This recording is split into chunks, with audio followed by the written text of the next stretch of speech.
I want to welcome you back to the fourth week of our Finding You series.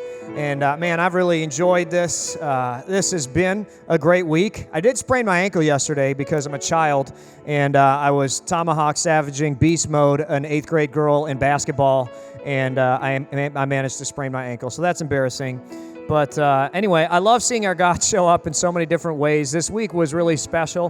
One of the things that I love is in our Next Step class last week, we saw 5 people choose to follow Jesus in one-on-one conversations. And that's great. We see lots of people choose to follow Jesus in our services, but I just think it's cool to see disciples making disciples, and I'm so proud of you guys for doing the work of God in your life. I think that's a sign of spiritual maturity when we can see stuff like that happening. And we've seen God winks all over the place this week with God providing, but specifically paving the way for Hebron. Many of you asked a couple weeks ago, you said, who is that guy leading worship? He's great, and I couldn't say it at the time. This is Colton Brooks, and him and his wife were interviewing for the Hebron worship director position. We considered about 70 different people. We interviewed over 30, and we brought 2 in for in-person interviews, and I asked for participation and feedback from you. Thank you to the dozens of you who helped through that process, stepped up, and were part of that.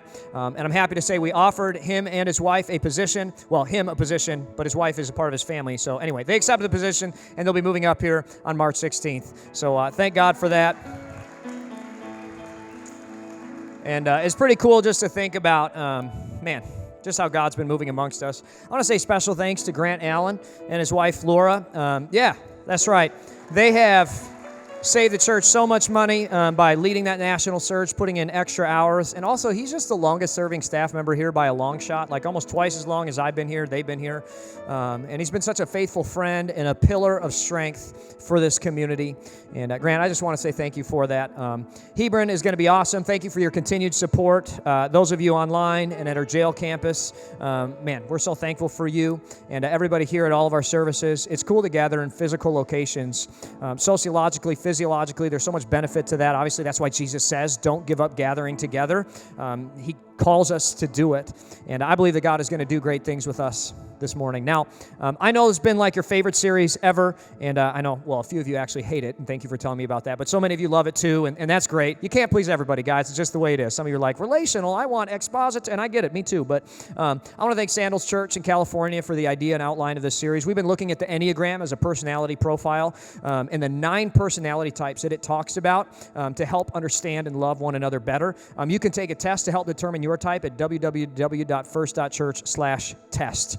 The key passage for this series, and I think it's the most important Bible verse in the whole Bible, is John 13:34. Jesus says, "So now I'm giving you a new commandment." It replaces all 10 of the old commandments. It's a summary of them. Love each other, right? The 10 commandments are summed up in that one commandment. Love each other just as I've loved you. You should love each other. And Jesus basically says, hey, obviously, it's not loving to murder someone. It's not loving to covet your neighbor's wife. Like, love can be your guide. And I think that's really cool. Let me be clear here. The reason why this matters, this series, this church, and Christianity, is because of how Jesus loved us. It's a really big deal. We believe that God always existed outside of time and space, and with spoken words, God, through Jesus, created the universe and everything we see in it. And we don't follow silly, superstitious thought processes and religions like atheism or the religion of unaffiliated or secular humanism because we don't ignore facts, right? I mean, Christianity is based on facts. The evidence that says something can't come from nothing. Intelligent design can't come from no intelligence. Fulfilled, articulate, precise prophecies of the Old and New Testament. They don't happen randomly. And I'll be clear, Christianity still takes faith, but I love that it's an informed, wise, intelligent faith, not a blind, plug my ears and close my eyes to the evidence kind of faith. And listen, I know that we have people from all kind of backgrounds. We got atheists, we got secular humanists, irreligious, undecided people here today, and you're welcome, and I'm so glad that you're with us. I come from a long line of atheists, and I just want to invite you to open up your minds every week as we come together and actually look at evidence before you make a decision. And there's so much dogma and pressure in secular society to follow the religion of atheism. I get that it's a fast-growing religion, but it's also one of the most destructive movements in human history in the 20th century as a matter of statistical facts. So I just want to encourage you to open up your minds to what God has to say. And I think this commandment really matters because not only is God real, not only is the Bible real, but I believe that God came from heaven to earth so that we could know him. I believe that he lived a perfect sinless life so he could die an innocent death on the cross and take upon himself all of our sins. I believe he carried them into hell where he defeated sin, death, and Satan, and he came back from the grave as proof that he is God and King Jesus. And I mean, it's cool to learn how to love each other. But we're not just following this love one another commandment because it's cute and it feels good. Like, we're following this commandment because it was uttered to us by the God of the universe. And whether we like him or not, whether we believe in him or not, we are accountable to him. We are his subjects, and he is King Jesus. And I think that really matters. I mean, it's important. Jesus tells us to do this, and he is king. And I just feel like a lot of times in a series like this, it's easy to be like, oh, it's cute. It's cute. You know, I mean, that's good. I want to learn how to love people better. I want to live a better life. It's not about that. That's like tertiary. That's secondary. That's ancillary. We do this because the God of the universe tells us to. And at the end of this life, a minute after we die, we're going to stand before the God of the universe and give an account for our life. And to me, the motivation here today, it's not like, oh, I want to live a better life. I want to have better relationships. Secondary. I want to do this because King Jesus says, do this. I want to ask you guys to tune in, to listen, and to learn because God gave us this commandment that really matters. It's really important to me. And I just want to make that clear as we walk into this relationship talk again today. Now, just like the last couple of weeks, the structure of this is going to be pretty simple. Overview, core sin, and how to love. That's what we do, right? And each week we've been looking at a relationship triad within the Enneagram. Okay, there are sets of 3, and each set of 3 makes a decision differently. 8s, 9s, and 1s use instinct. We just instinctively know the right thing to do. That's awesome, right? I mean, I love being a part of that triad. 2s, 3s, and 4s use their feelings, right? They're in touch with their feelings. They use their feelings to make decisions. And then 5s, 6s, and 7s are thinkers. They're logical. That's what they are. And we're grateful to talk about them today. Let's start with overviews, and specifically, we're going to zoom in on the 5s. The 5 is the observer. 5s are totally different from other types. They're radically different. There's no type that's similar to them on the Enneagram. Like 9s and 2s sometimes are kind of similar, and 6s also kind of similar. 5s are totally different. Examples of 5s include Bill Gates, Stephen Hawking, and my own father is a 5. And I'm also very close to being a 5. But 5s are wonderful, brilliant people who have unique and startlingly different character traits than most of the other types. They're great at analyzing data sets and making wise choices. They see facts as most important. Growing up, my dad always said, John, your feelings are not important, but facts are super important. He kept telling me, you got to get the facts straight. Your facts really matter. Now, I love my dad. He is so good at making wise choices. Like if I have to make a big choice, I always go to my dad, and he just puts aside his opinions, he puts aside his emotions, and he analyzes the data, says, what does the facts say? And he comes up with great advice. Type 5s could not be more opposite than a type 4. We learned about 4s last week. They are the most emotional, most feeling-centered number of any. 5s have the smallest emotional capacity of any number by far. And a clear example of a type 5 in the Bible would be Nicodemus.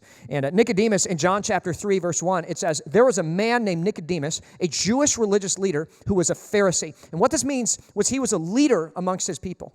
5s so often, they don't care that much about relationships with other people, but they get lifted up into leadership because they're so competent, because they're so smart. Even though they don't pursue notoriety, they get it, right? Nicodemus had that. After dark one evening, he came to speak with Jesus. Now, a 3 would want to come to Jesus in the daylight and see him associate with Jesus. 5s, they don't care. They want to be behind the scenes. They want to be quiet in the background. They just need facts, right? He comes to Jesus at night, even though no one can see him. He says, Rabbi, we all know that God has sent you to teach us. Your miraculous signs are evidence that God is with you. Classic type 5 statement. I want evidence. I want facts. I want empirical. I want observable, right? And he's obviously seen that Jesus is doing these miracles. So he's like, man, we know that God has sent you. Jesus replied, I tell you the truth, unless you're born again, you cannot see the kingdom of God. What do you mean? Exclaimed Nicodemus. How can an old man go back into his mother's womb and be born again? This is the constant battle of 5s.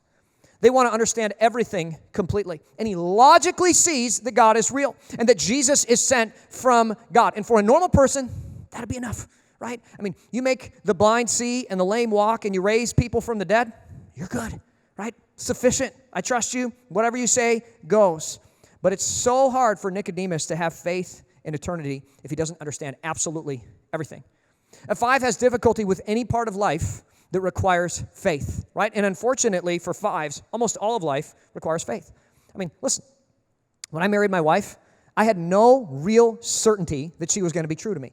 I just had to have faith and trust that she was going to be true to me, right? I still, to this day, it's just by faith that I trust that, right? Or how about this one? I take medication. I just by faith trust that the FDA did their thing, right? I have no idea. I mean, I just take the medicine and I feel better. My dad, true story, a couple years ago, he was in the hospital with a cardiac issue. It was pretty serious. And he's sitting in there and they're like telling him he needs a pacemaker. And he's like, you know what? I got to go home and do more research. He rips off his stuff, walks out of the hospital and goes home because he knows better than doctors, right? That's what he thinks at least. So he goes home. that 5 has a tough time with faith. They are always researching, always asking questions, always re-questioning, re-evaluating. They have a hard time believing anything. Nicodemus, he sees evidence, but he doesn't have 100% evidence about everything in life. I mean, Jesus did open the eyes of the blind, make the lame walk, raise the dead. What more do you need? Well, Nicodemus needs a little bit more because he needs answers for every question. That's the tough part about 5s. They have a tough time with faith in life. Their basic motivation is to gain knowledge. They love to read. They love to know. One of the things I love about 5s is they don't mind reading other perspectives. They don't get upset listening to Fox News and CNN and MSNBC. They can listen to all of it, and they don't get upset. They're just like, okay, it's good to hear these different perspectives because all they want is to uncover the truth. They want to avoid incompetence. 5s hate feeling incompetent, and they hate encountering others who are incompetent. 5s don't like ignorant statements. If they encounter people who don't know what they're talking about, they're not going to say anything, but they're just going to try to get out of that situation, get away. I love watching my dad around people saying things that are clearly wrong. I love seeing his face. He's one of my best friends, and just seeing his face, he doesn't get angry. He just gets that blank look on his face where I know he's miserable and wanting to fall apart inside, and he just slowly backs away. Sometimes I like being in a situation that my dad cannot escape from, and I love just saying things that are blatantly wrong, just to watch him. You know what I mean? Because I'm an 8, and I like, provoking. But that's a big part of why 5s don't like large groups. So much incompetence. Don't ever try to embarrass a 5. They don't want to feel incompetent. They won't laugh at your joke. If a 5 shows up, which they rarely do, but if they show up to your group and you make a joke at their expense, they're not going to react. They're just going to say, I'm taking my toys and I'm going to go home and play by myself. That's what a 5 feels most comfortable doing. 5s don't usually love life groups because they might encounter people who don't know what they're talking about and because they themselves don't know what they're talking about in a life group. If a 5 is going to come to a life group, they might call the leader and say, hey, can you send me the questions ahead of time? I'd like to research them and understand the full picture of what we're going to be talking about. They'll Google it. They'll go into research. The church lobby is like a really bad place for a 5. They're like, I'm just going to go to the car and wait and read Wikipedia while I'm waiting for my wife to come back or whatever, right? When unhealthy, they shift from observant to detached. An unhealthy 5 will lose themselves in books, in computer games, in World of Warcraft, in whatever place that they can feel most expert in. 5s become obsessed with the core area of expertise while ignoring the rest of the world. They get lost for hours on Wikipedia reading about 13th century European monarchy or whatever the deuce they're interested in, right? They can become obsessed with research while abandoning family relationship or even becoming callous to people that they love because of a deeper knowledge that they've discovered. 5s have no problem losing respect for and abandoning a construct, a social construct that they were raised in. When healthy, they can remain focused. If a plane is crashing, 5s will just calmly go through the emergency checklist, right? One of the famous 5s is this guy named Sully Sullenberger. He landed a plane in the Hudson, and everybody survived. It was a big airliner that had birds go through the engines. And you can hear, if you look up online, his radio conversation. It's like, this is Sully Sullenberger. Our plane is going to be landing in the Hudson right now, and we have no engine power. And you hear like alarms blaring in the background and people panicking, and he's just like super calm, right? That's a 5. I'd be losing my mind, but a 5 sees what's real, and they take action in light of what's real. They're insightful, they're observant, and ultimately, when healthy, a 5 can commit and be in touch with their emotions. 5s need time alone because they have a smaller relational capacity, and a lot of times people marry them, and they're like, I'm going to make them come out of their shell. No, they are out of the shell. They have smaller emotional capacity, and it's hard for others to respect that. 5s are deeply private people. They will talk about themselves if they want to talk about themselves. If you ask 5s personal questions, they don't like that. That's an invasion of their privacy, right? If and they're not going to ask you personal questions either, and that's not because they're not interested. They just respect your privacy and are waiting for you to talk about yourself if you want. 5s are the observers. They're among the most dynamic intellectually of all types. They're brilliant, but often introverted, and I've got a lot more to talk about 5s when we get to the core sin. So we'll get there. It'll be good. Type 6 is the loyalist, and loyalists are numerous and extremely important. Famous 6s include Frodo Baggins from Lord of the Rings, Elizabeth Abel, our children's ministry director, thank God for her, the Apostle Peter, and Ruth. 6s are faithful friends. They're good at planning big expeditions, and they're always planning for the worst. A 6 is always thinking of scenarios of different ways things can go wrong. 6s, more than any other number, have a tendency to struggle with anxiety. They're paralyzed by their brilliance because they have this prescient ability to see all the different possibilities of tragedy that could occur at any given moment. They usually are amazing in a crisis situation, but they have a tendency to fall apart afterwards. If a 6 has a sick child, they're going to get that child to every single medical appointment. They're going to get them the best doctors. They're going to research. They're going to figure it out. They'll be strong. They'll be a bastion of strength. And once that child is taken care of, they have a tendency to fall apart with anxiety afterwards. What if it comes back? What if whatever? They're the moms and dads of the group. They're always prepared for different situations. In a friend group, they're the reason why 7s and 4s don't die. Thank you, 6s, for keeping them alive. They think ahead. They like predictability. And 6s actually have a tough time finishing tasks 100%. Think about 95% of the way done, and then it's like, oh, another emergency. Because for a 6, life is a series of fires or emergencies that require their immediate attention. So they get it most of the way done, and I got to go to the next thing. Peter in the Bible is a perfect example of a 6. And he embodies something about 6s that I want you to see. It's called an oscillation between trust and fear. Trust and fear relationally. 6s will trust someone for a little bit, and then they'll lose trust. They'll trust someone for a little bit, and then they'll lose trust. And we see this with Peter in Matthew 14 in verse 26. It says, when the disciples saw Jesus walking on the water, they were terrified.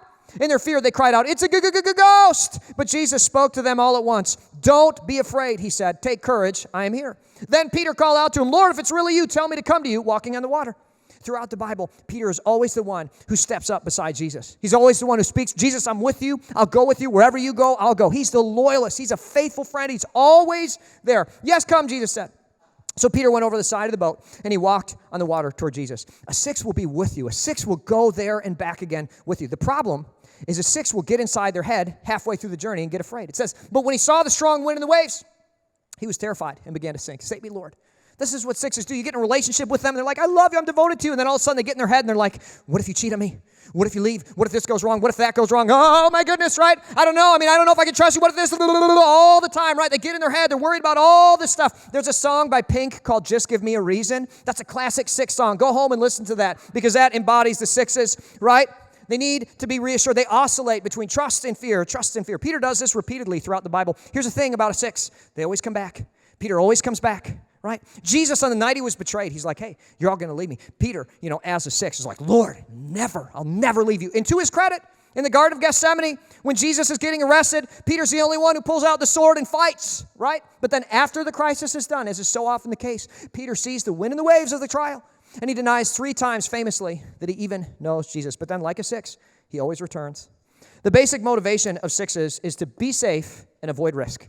Right? They be safe, avoid risk. They're actually great judges of people's character, but they often doubt their own judgment. If you have one in your life, they're good to consult, especially with hiring decisions.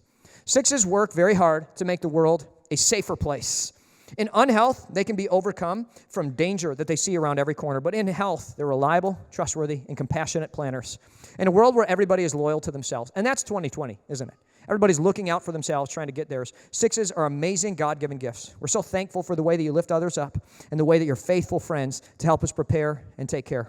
The 6 is the loyalist. Now, finally, on to the 7s. And they're like, yay, I love talking about me. I've been waiting for me the whole time. That's great. We're very excited, 7s. We do love you, and we love that you're here. 7s bring joy to the world with their enthusiasm for everything that they're doing. Famous 7s include Robin Williams, the great King David, and the most famous 7 in our church, Zachary Fraley. We love him. He's our youth director.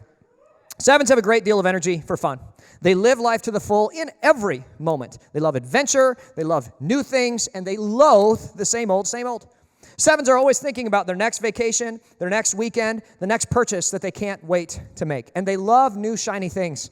They love new opportunities, new toys, new people, and new places. They yearn for, live for, and look forward to fun. David, the great King David, is the quintessential 7 in the Bible. He's probably a 7 wing 8, and he hears that there's a big reward for killing Goliath. Check this out. In 1 Samuel 17 and verse 25, it says, have you seen the giant, the men asked? He comes out each day to defy Israel. The king has offered a huge reward to anyone who kills him. He will give that man one of his daughters for a wife, and the man's entire family will be exempted from paying taxes. Hallelujah. David asked the soldier standing nearby, wait, what will a man get for killing this Philistine and ending his defiance of Israel? Who is this pagan Philistine? Anyway, that he is allowed to defy the armies of the living God. Now, David, as a classic type 7, is like, I don't know how to fight. I don't have armor. I've never trained for this. Let's send it. I want nice things. I want an adventure. Let's have fun. And he's just going to go do it. Like, who cares, And what you don't realize in this story is David, because of the way proxy warfare is done, if he dies, he's not just dying. He is enslaving all of Israel to the Philistines. It's a big deal, but he doesn't think about the consequences. He just goes. It sounds fun. Let's do it. That's a 7. And here's the thing about 7s. They are so charismatic and so capable that a lot of times when they do this stuff, they land on their feet. They have a tendency to do it, right? The core motivation of 7s is pleasure. They show us the joy of following Jesus. My brother is classic type 7 as well. And growing up as a kid, when we were doing chores, he'd always be like, let's do it the fun way. John, let's clean up the basement the fun way. He was always coming up with games, ways to make things fun. I love having a 7 at a job that I hate, because if there's a 7 there, they're going to find a way to make that job fun and exciting. That's what 7s do, right? Here's another example of David making the job a ton of fun. In 2 Samuel 6:14, it says, "And David danced before the Lord with all his might, wearing a priestly garment. So David and all the people of Israel brought up the ark of the Lord with shouts of joy and the blowing of ram's horns." This was traditionally, Saul, when he did this, it was a pretty somber ceremony. David's like, woo, turn down for what? It's yummy, let's do this, let's send it. And everybody's like, whoa, whoa, whoa, but then they get into it, right? David has a wife named Michal. It's a girl, but her name's Michal, whatever. Anyway, she's Saul's daughter, the one that he married for killing Goliath. Anyway, she gets mad because she's like, this offends my tradition, religious. My dad raised me in church, stained glass, windows, hymns, whatever. He's upset. David, he just makes every situation fun. He brings joy into it, and I love that about 7s. They bring joy into situations. Zachary on our staff is super 7, and he loves bringing fun into every situation. There's a part of every job that isn't that fun, and at church, there's stuff we got to do, but in the office, Zachary's always making it fun. He's a hard worker, he's productive, but he always finds a way to make a situation fun and ridiculous. I actually compiled a set of clips of Zachary being Zachary as a type 7. Go ahead and play that clip. Taking out the trash, spring cleaning, yeah. Put your hands in the air if you's a true player. Hold him to myself. I can scream if I want. I hope I'm actually alone. Be awkward now. Oh by golly, have a holly jolly Christmas this year.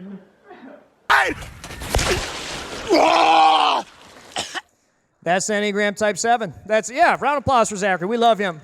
But that's what 7s do. They make the workplace fun. And we have a bunch of young ladies that Kristen hosts at our house doing Bible studies and whatever. Some of them are Christians, some of them are not. But 2 of them are type 7s. And it'll be like 10:30 on a Monday after a long Bible study and whatever. Everybody's leaving. And the 7s will be like, hey, guys, who wants to go to Holly's and play darts? Forget that we have work tomorrow. I don't want to go to bed, right? Fear of missing out. Let's just send it. That's a 7. Right? 7s hate going to bed. They love staying up late. That's all they want to do is let's party, let's have fun, whatever. A 7 is the type of person who, while on vacation, will book their next vacation because they can't wait for another vacation. That's a 7, right? Let's have fun. 7s want to avoid pain. Their core motivation is pleasure. Their core thing that they want to avoid is pain. All the 7s in my life. If it requires work they don't want to do, if it's getting boring, they want to get away. They don't want to do hours of study to get a certification to do whatever. A lot of times for 7s in particular, going to the dentist, going to the doctor, getting a shot, that's just not something that they want to do because they want to avoid pain. 7s are so talented. They're so capable, but yet so often they miss their potential because of a crippling desire to avoid pain.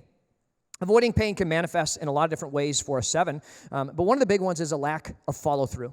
7s have a tendency to start a lot of different projects. They get about 25% of the way done, and they're like, boring, right? Because the dream phase is super fun, but then you get a little ways into the project, and it's like, I want to get out of here, right? 7s, though, can make great leaders because they're willing to start things. I think so many people are unwilling to try something new, but a 7 has the courage and the audacity to say, you know what, let's try something new. Let's do something different.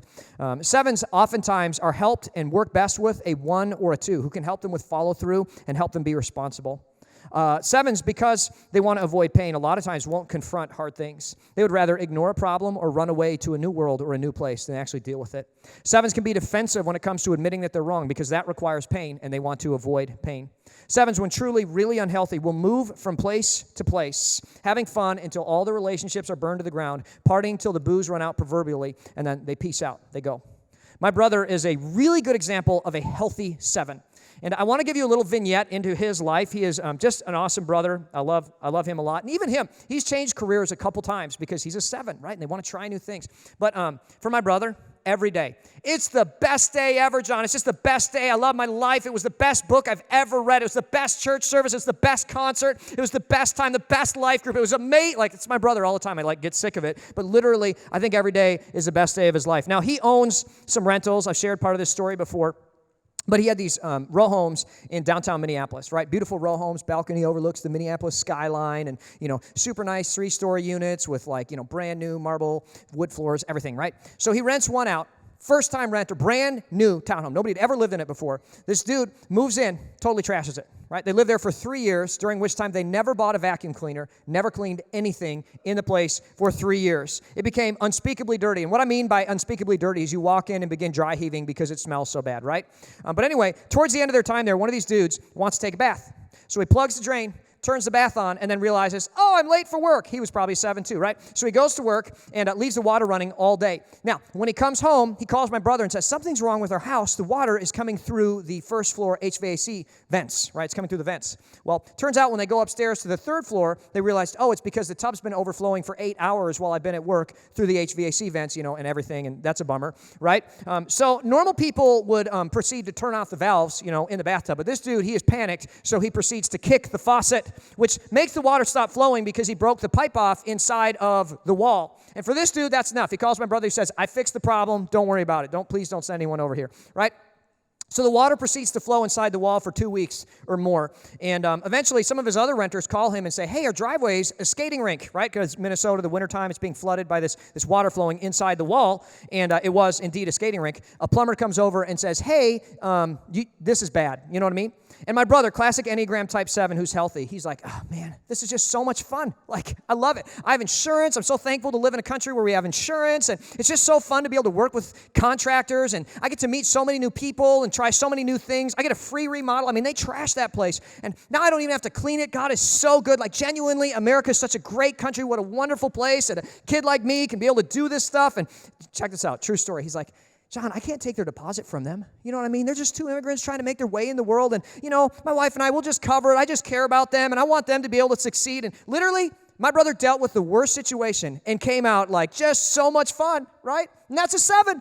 They could take the worst situation and find a way to make it fun. And this has been him throughout his life. Like, I love having a brother like my brother because I tend to not enjoy anything, and he tends to help me enjoy things in life. You know what I mean? Makes the worst situation great. Life would be so boring without 7s. They're awesome friends. They're great at a party. They're joyful. They're wonderful. And at their best, they make the party wonderful. But at their worst, they party until everything crumbles. So a quick review. 5s are the observer. 6s are the loyalist. 7s are the enthusiast. Now I want to talk about core sins. Some of you are like, all right, listen, if you're sitting next to one of these people, just because this is a core sin, it doesn't mean that they are doing it. It just means they may have a proclivity to do this, okay? So don't judge someone just because I talk about this. But the core sin of a 5 is greed. Now, actually, it's the word avarice, but most people don't know what that is. Greed is not gluttony. Gluttony is wanting more and more. That's not what a 5 is. It's more of a not sharing their toys. That's a 5. I don't want to share. It's mine. It's just mine. I don't want to share it with anybody. I want to keep what I have to myself. A 5 will obsess with money. They'll obsess with their savings. They'll obsess with their 401k. Listen, if you're a 5 and you're going on vacation, it's going to kill you to spend money every single day. What you should do is just go to an all-inclusive. You know what I mean? Like, just spend it all up front, and then you can just enjoy the rest of the vacation. Honestly, if you're married to a 5, it'll make your life better. 5s, they show their avarice through withholding. They will withhold their time. Do not waste a 5's time. They need time at home alone to learn, to grow, to study. They like being at home, doing their own things, playing by themselves because of their lack of emotional energy. A 5 giving you some of their time is a big gift. 5s don't like serving in church because they feel that they're incompetent at that, and they feel like others are also incompetent. If a 5 shows up to volunteer somewhere, it's a really big deal. The best place for 5s to volunteer is a place where they feel like they're an expert. 5s also have a tendency to withhold emotion. They'll let you in slowly. A 5 showing you their actual heart is a big thing. They struggle with wanting to keep all their emotion to themselves because they feel like they have so little of it. 5s will actually withhold their knowledge. Most of us, when it comes to knowledge, like kind of want to share it, kind of want to brag about it. A 5, no, they worked hard to get it. They want to keep it to themselves. 5s can overcome greed through a logical understanding of God. Like, when you take God to his logical conclusion, you're going to become generous. My dad, before he became a Christian, had the nickname El Cheapo, but after he became a Christian, he became one of the most generous people that I know, giving away a huge portion of his income every single year to global missions. Because like a 5 who has begun to logically apply what Jesus being real means, he's recognized, man, if Jesus has made all humans in his image, then loving and being generous to humans is the only logical choice. That's how a 5 can become generous. Another example of a 5 being transformed by Jesus is Nicodemus in the Bible. Nicodemus starts off a skeptic. He's researching. He's trying to figure it all out. But the same guy who came to Jesus at night, skeptical, saying, how can a man be born again when he's old? When Jesus dies, Nicodemus pays for his funeral, and he gives Jesus a king's burial. He pays for 75 pounds of burial spice. Now, a lot of people don't understand what that means. Don't think like dollar store lotion. Think like essential oils, like 75 pounds of that. Lots of studies have been done into figuring out the value of that, but at minimum, it was probably $50,000. Some scholars say up to $1 million. We'll put it at $500,000 that this dude donates to Jesus' burial. I've seen healthy fives become exceedingly generous, but only after you logically apply what Jesus teaches. Five struggle with greed, but in Christ, as we learn his abundant grace and what it means for our life, we can begin to give abundantly to others around us. The core sin of the six is no surprise. It is fear. And sixes are afraid of hurt, loss, and pain. It's not so much a failure. Sixes are afraid of physical loss. They're afraid of physical harm. And they're constantly thinking about all the different ways that things could go wrong. If you're on a downhill ski lift, you know what I mean? You're like on a ski trip. All the sevens are like, Instagram, this is great. Woo, let's swing the lift. I'm having so much fun, right? All the eights are like, this place is so poorly run. I want to buy it and make it better. I can't stand these systems. Threes are like, I look awesome. I'm the best skier here. Check out my outfit. Check out how good I am at skiing. Sixes are like, why does this sport even exist? This is the most unsafe. We're sitting here going up on this string that could break at any time. Then we go down the hill trying not to break our legs. This is craziness. Why is downhill ski? That's a six, right? Sixes can be mistrusting of organizations, of leadership, on a level that causes them to miss out on a lot. They can be crippled by fear and anxiety about a million different possibilities of how the wheels could come off. Sixes can overcome their core sin by choosing courage. And here's what I mean by that, sixes. You need to hear this. I don't believe that courage is the absence of fear. It is the courage to make the wise and hard choice, even in spite of your fear. And for sixes, fear may be a burden that you carry. And just because you have it doesn't mean you're sinning. It's when you give into it. That's the sin. I encourage sixes to play worst case scenario. It's one of my favorite games to play because I struggle with fear quite a bit. But let me help you understand. Playing worst case scenario means don't think to the fear. Think through the fear to God's promises. Elizabeth on our staff, like I said, is a six. She's our kids director. And thank God she's taking care of our kids, right? If we had a seven back there, she'd be like, hey, your kids had so much fun. I mean, they're dead, but they had a ton of fun, right? She keeps them safe. And thank God for that. I remember once when she was struggling with being anxious about some things, I said, Elizabeth, let's play worst case scenario, right? Okay? What if you die?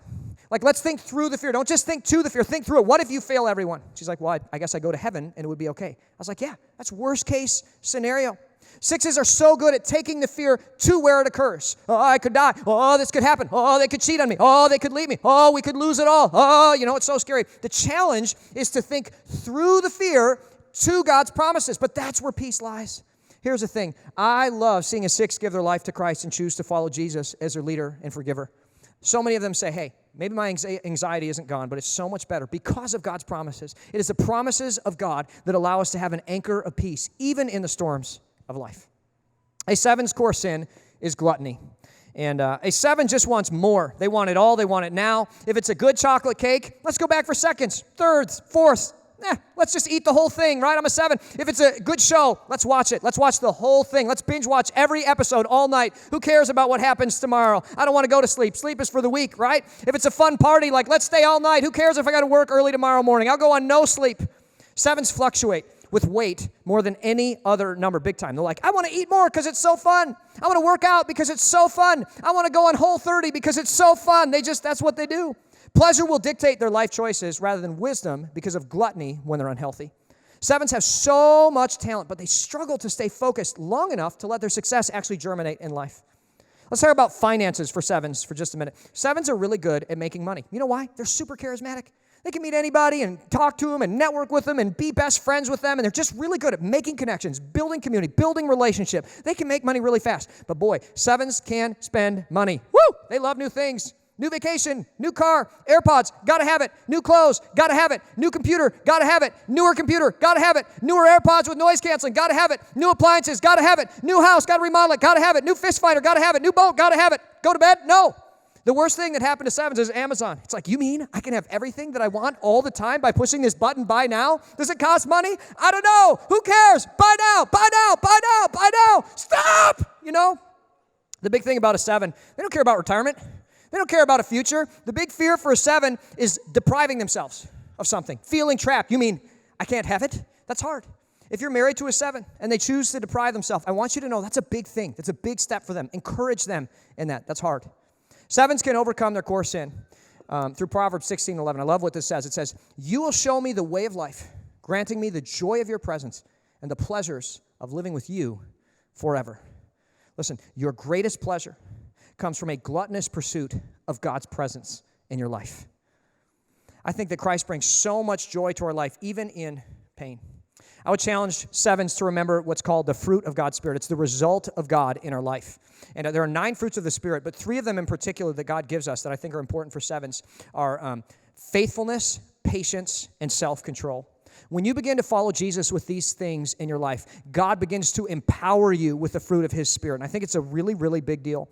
Remember, your highest pleasure comes from following His plan in your life. I shared with you a few weeks ago, the sad part about 9s is that they want peace, right?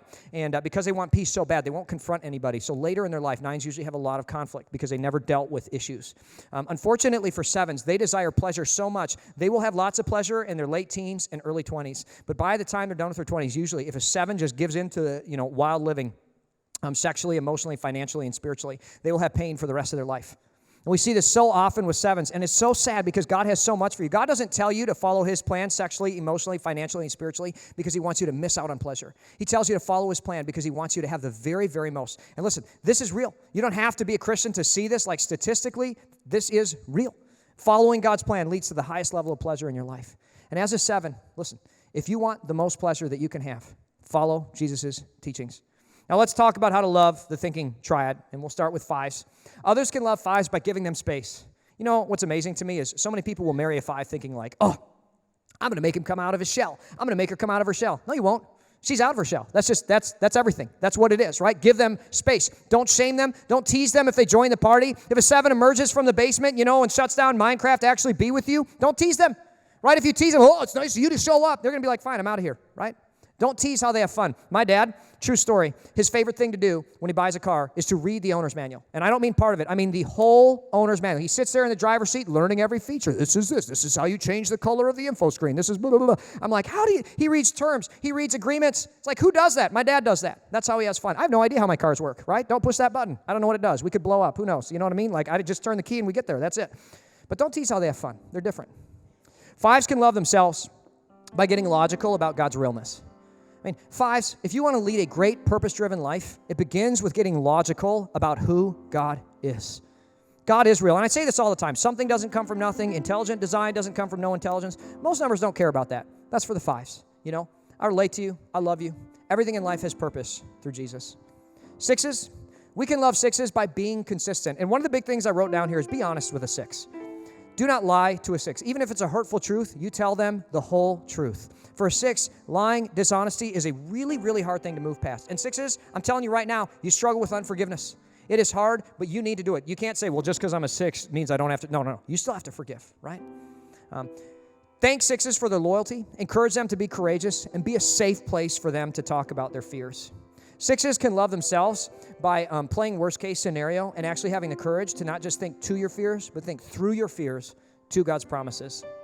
7s, we can love 7s by giving them room to play. It blows my mind. A 7 will usually marry like a 1 or a 2. That's common pairing. And for me, it just blows my mind because the 1 or 2, when they're dating, they're like, they just, they bring me out of my shell and it's so much fun to be married to this person who, like, for the first time makes me do fun things. And then you marry them and it's like, fun's over. Now you need to get serious about life. Like, let them play. Let them play. You married them. You chose them, and let them be them. Let your hair down and have fun with them once in a while. Laugh with them, right? 7s can love themselves by letting your brilliance germinate. Have the courage to walk through some pain and see the benefit of toil in your life. This is such a big deal. So many 7s are like, new career. Listen, stick around someplace to advance a little bit, to grow, to get the certifications, to experience. Stay somewhere long enough to experience a harvest, relationally, emotionally, and financially. Remember, the highest pleasure comes from following God's plan, which means not sinning. As we close, I want to just go back to what I think is the most important verse of the Bible. So now I'm giving you a new commandment. Love each other. Just as I have loved you, you should love each other. Another translation says, so you must love one another.